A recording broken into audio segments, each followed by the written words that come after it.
Hey, what's good, self-direct investors? I hope you're all doing great, and I want to welcome you back to my channel. If you're new here, my name is Jordan. I'm the mind behind Make More Capital, and today we're coming at you with a midweek update in the world of cannabis. Now, before we jump in, if you enjoy this video or you learned something, please just leave a like on it, as it really helps out my channel. And of course, if you want to learn how to take advantage of this generational investment opportunity, subscribe below so that you don't miss any future videos. Then there's plenty of content for you to go back, rewatch, and educate yourself with. I've tried to put all the news and facts in one place so that you can watch episodes over time to learn about the evolution of the industry, identify top companies that you keep seeing pop up, and take advantage whenever you're ready. But we finally got a confirmation on Arizona's total sales for 2021 for Marijuana Moment. So I just want to report this, as Arizona cannabis sales topped $1.4 billion in 2021. So a little bit more than $1.2 billion, which the Arizona Department of Revenue had previously reported, but certainly less than the $1.9 billion that Headset had reported. So just a bit curious as to how they got to that number, and I'll be a bit wary using Headset's data going forward. But just to add on this, in the first year that Arizona adults could legally buy cannabis, they spent slightly more than $1.4 billion in cannabis combined with medical and adult use. And so according to the Arizona Department of Revenue, the recreational market brought in nearly $650 million despite sales beginning on January 22nd, while the well-established medical market that has been in existence for a decade recorded $758 million in sales in 2021, according to the Arizona Department of Revenue. And this $650 million is very much in line with Illinois' first year, where they brought in $669 million. But when you consider the fact that Arizona has a population of 7.2 million and Illinois has a population of 12.6 million, I think it adds to the fact that Arizona's first year is very impressive on that basis, and it does put them in line with Illinois' growth, and we can anticipate that in 2022, at this rate, they will likely do over $1 billion in adult use sales alone at the end of this year. So we'll have to wait to find out. The last thing I just wanted to add in from Headset data, apparently the sales breakdown for 2021 reported that cannabis flower accounted for roughly 47% of all Arizona cannabis sales in 2021. So that's almost 50% reigning in that flower is still king, while vapor pens accounted for around 23.7%. So just glad we got this confirmation, at least from the sales data out of Arizona, so I can deliver that. On to some other news from Marijuana Moment, as the U.S. Supreme Court asks feds to weigh in on medical cannabis workers' compensation cases. And while this came out of left field, I'm very glad that it did, because could this spark the incremental change that we've been looking for or help start the descheduling process? No one knows at this point, but I do hope to be pleasantly surprised, as they ask the question, does federal law protect employers who choose not to cover medical cannabis costs for workers injured on the job, even in states that seek to require it? State courts have reached different conclusions on the question, and now the U.S. Supreme Court is asking the top Justice Department lawyer to weigh in, as justices were scheduled to discuss a pair of cases at a private conference on Friday that concerned Minnesota employers who sought workers' compensation for medical cannabis expenses after being hurt while working on the job. And now the Supreme Court is asking the Solicitor General to submit a brief. A notable development in this case that appears to hinge on an interpretation of the Supremacy Clause of the U.S. Constitution. And so, as for its part, the Minnesota Supreme Court ruled late last year that both workers' comp claims were invalid because of cannabis' Schedule I status under the Federal Controlled Substances Act. And if we scroll down, we also see that when a case arose in the Maine Supreme Court, the body took a similar approach to Minnesota's. But meanwhile, the high courts of both New Hampshire and New Jersey, thank God, have ruled that reimbursement to medical cannabis patients can go forward regardless of federal prohibition. And so this is a bit of a quagmire for them, and hopefully they can come to a final decision sooner than later that will involve, forcing the Department of Justice to start the descheduling process. That would be fantastic. And just to add on top of this, as more momentum for forcing states to cover medical cannabis compensations, as a New Mexico cannabis company pushes insurers to cover medical cannabis under state law. And so this just adds not fuel to the fire, but more reason as to why the Supreme Court wants to take action on this sooner than later and just settle the discrepancy between the two, as the largest cannabis company in New Mexico is pressing insurers to cover medical cannabis costs of certain patients, a move it says is required by a new state law, as New Mexico did recently legalize for adult use, and they do plan to launch their adult use program on April 1st, which is very soon. And so apparently Ultra Health sent a letter to insurance companies and state agencies on Friday, arguing that the new law eliminating cost sharing and out-of-pocket costs for behavioral health services and all medications associated with the treatment of mental illnesses, substance abuse disorders, and trauma spectrum disorders should be interpreted to include medical cannabis for the nearly 73,000 New Mexicans who are registered patients for related qualifying conditions. As under the enacted law, the definition of behavioral health services was expanded to include professional and ancillary services for the treatment, habilitation, prevention, and identification of mental illnesses, substance abuse disorders, and trauma spectrum disorders, including inpatient, detoxification, residential treatment, and partial hospitalization, intensive outpatient therapy, outpatient, and all medications, emphasis on that word, including brand name pharmacy drugs where generics are unavailable. And so the operative phrase there is all medications, as Ultra Health pointed out. And just to add on to that is the fact that health insurers should and will pay for medical cannabis is not revolutionary at this point, the letter says. It is the next logical step, and it is a small step, not a giant leap. So just wanted to add this to sort of piggyback off the last story, that we have a third state that is actually in favor of paying for workers' comps in legal states, as opposed to a state that's not in favor. So that might help our case, and obviously we just got to wait in time. But on to some other news, as this comes from USA Today. Not a story I'm going to go through because obviously we've covered this week after week, but telling it like it is, as our outdated cannabis laws put Americans in danger, which is true, and it's past time for federal cannabis reforms, because the simple truth is that continued federal cannabis prohibition is neither tenable nor the will of the American electorate, as 90% of Americans agree with some form of cannabis reform at this point. And while this is an opinion piece written by Rep. Dave Joyce, the sponsor of the HOPE Act, and former Senator Cory Gardner, obviously they're in the know and they realize that we need to end prohibition and it will solve a lot of domestic problems. But just the fact that USA Today is sharing this truth to Americans through the legacy media, we do love to see that. So I wanted to highlight this.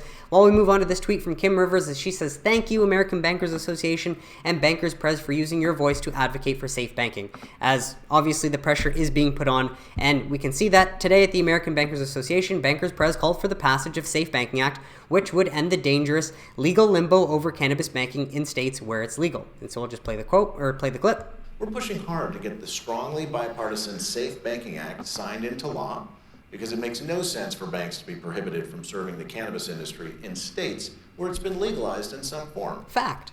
It's bad for public safety, tax collection and transparency, and it's time for Congress to finish the job."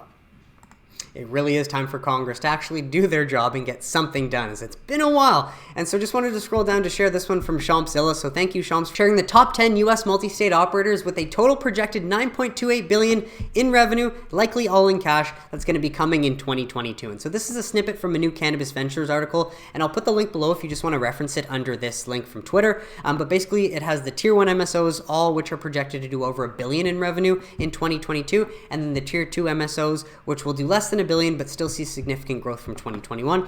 And this year projected growth looks at 2021 total revenue compared to 2022 total revenue. So it's the growth they'll see year over year. Well, the estimated change since November 30th obviously reflects the change in market cap or valuation to these MSOs from November 30th to end of day Friday last week, from my understanding, because this article was published Sunday morning.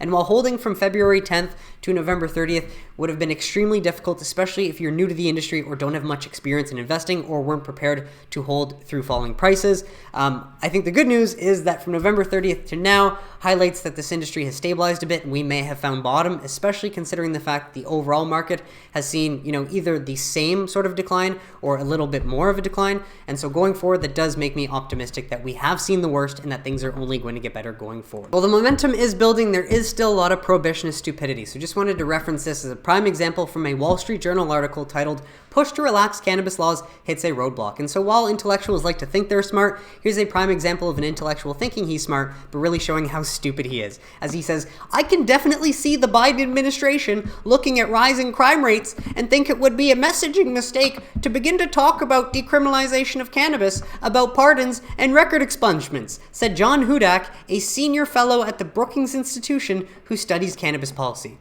Are you really that willfully blind, dude? And Tom Engel paraphrases it perfectly.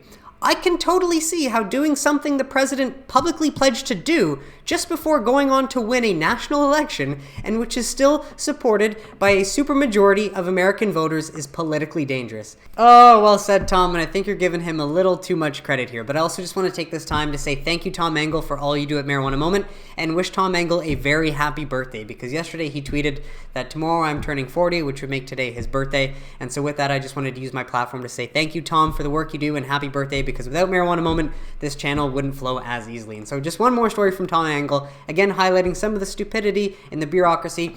The National Institute on Drug Abuse is funding research on the effects of changing cannabis laws and policies in the US and globally, with a focus on understanding which components of legalization laws best protect public health. And why wouldn't you just deschedule and then use the existing data in legal states that have already done it, instead of wasting more time and resources finding out what we already know? Makes no sense, more stupidity, but you can grab the link below if you wanted to learn more about that. And so on to another article. This one comes from Vice, and I just wanted to share it because it's one of the few outlets that would report something like this, and hopefully in time we just hear more stories about this come out.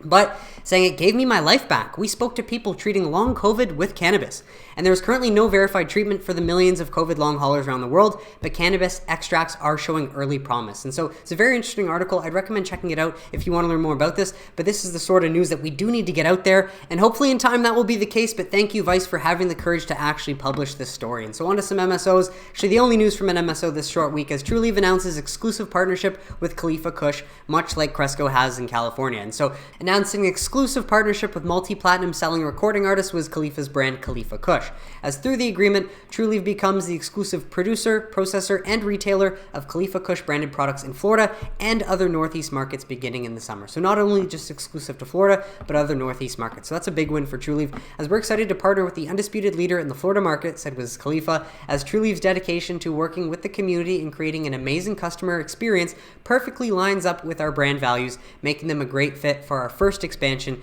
to the East Coast. And so while they've already done this with Cresco Labs expanding to the West in California, now we're seeing Khalifa Kush use their brand name and their brand success to expand into the East now with Trulieve. And so love to see this and how that will work out over time. While this one comes from Street Insider, the best U.S. cannabis stocks to watch for President's Day. So just wanted to share this article from the 19th, but it takes a look at the top cannabis stocks to watch in 2022, and notice none of them are Canadian LPs. They're all the top 5 tier 1 US MSOs that I've been talking about for last year. While I may have been early, I don't think I'm wrong. So again, if you wanted to learn more about them, you can just pause to read all the snippet here that they tell you about Trulieve.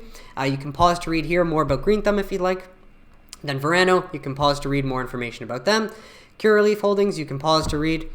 And then lastly, Cresco Lab, you can pause to read. Otherwise, if you want to grab the link, it will be below. But of course, this does highlight the most undervalued companies in the fastest emerging market in the United States. So on to some other state news, as a poll from Florida Politics finds 75% of Floridians are supportive of legalized pot. And so the overwhelming majority of respondents, or 76%, support allowing people to possess small amounts of cannabis, while just 20% of Floridians oppose it. And the idea has been broadly popular for some time, but support for legalized cannabis increased 12 points since a poll on the same topic in late 2019. Well, we do know that sadly this legislative session, cannabis will not likely be legalized for adult use because the current governor does not like the smell, sadly.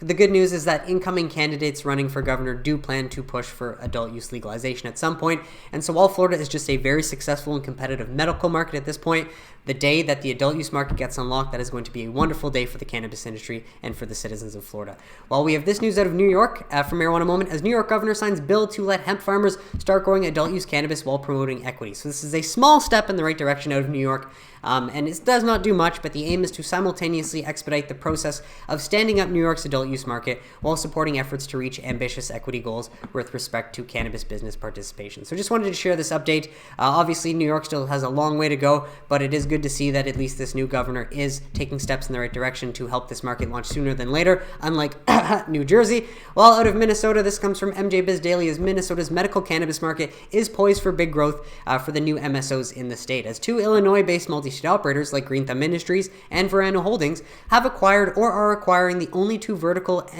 MJ medical cannabis operations currently available in Minnesota, replacing homegrown companies. And their acquisitions come as the governor has been pressing for adult use legalization. Moreover, Minnesota is loosening restrictions on the products medical cannabis companies can sell to patients as well, as state lawmakers passed legislation last year to permit smokable flower, and those sales will begin on March 1st, which is less than a week away, while infused edibles in the form of gummies and chews will follow on August 1st.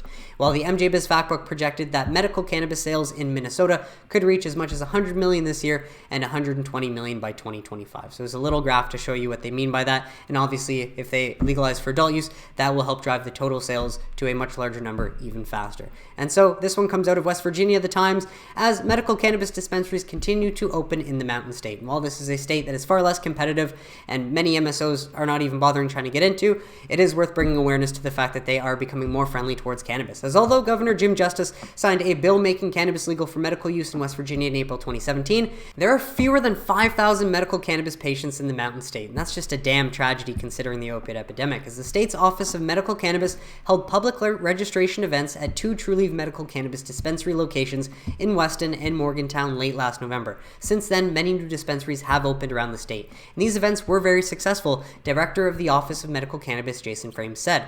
Frames said the sign-up events hosted at Trulieve's Morgantown and Weston locations last November registered 30 to 40 new patients each. So for business, that's not ideal, and while it might be successful by their standards, it doesn't seem great for other MSOs that have taken the initiative to get into the state, but this is actually why. While these numbers may seem low, medical cannabis is only available to those with serious medical conditions under the West Virginia Medical Cannabis Act, as West Virginia residents may qualify for medical cannabis who have a terminal illness or face pain due to cancer, HIV/AIDS, ALS, Parkinson's disease, multiple sclerosis, spinal cord damage, epilepsy, neuropaths, Huntington's disease, Crohn's disease, post-traumatic stress disorder, intractable seizures, sickle cell anemia, or severe chronic and intractable pain. And while that does make it very difficult for patients to even qualify for medical cannabis, hopefully over time regulators will loosen the restrictions, but the good news is there is room for growth. As Andrea Lanam, Public Information Officer at the Office of Medical Cannabis, said it is estimated that 2% of West Virginia's population, or roughly 40,000 residents, may be eligible for medical cannabis card when the program is fully mature.